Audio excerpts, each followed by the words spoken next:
So ito na nga mga koys, no? Magpapakain tayo ngayon ng mga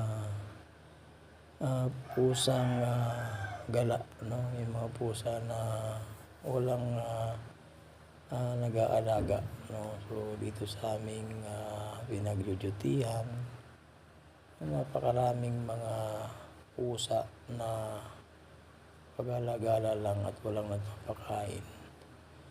Nung dumating kami dito, ang papayat ng mga pusang ito. Tapos itong itong orange na ito at saka puti. Bali, ito naulila, no? Walang nanay dahil namatay yung nanay nila. Kaya inalagaan namin siya. Hanggang sa yan, lumaki na siya. Tuwing papasok kami, nagdadala talaga kami ng pagkain nila. Dahil siyempre, kawawa naman kung kami lang ang kumakain tapos sila hindi, no? Manonood lang sila.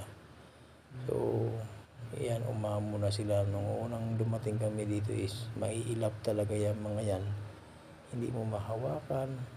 At ilang bisis pa nga nakalmot yung ko dyan, mga kasama ko sa trabaho. Mayroon ding nakagat, no? So dalawa na yung nakalmot dyan at nagpa-injection na ng anti-rabies. Kaya kahit na ganyan sila, ang inaalagaan pa rin namin sila. Pinapakain, no? Kasi yung mga hayop na yan is nangangalmot lang naman pag nasasaktan.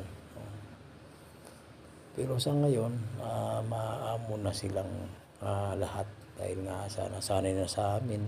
No? Tuwing pagpasok namin, sasalubong na yan sila para sa kanilang pagkain. So hanggang doon lang, salamat.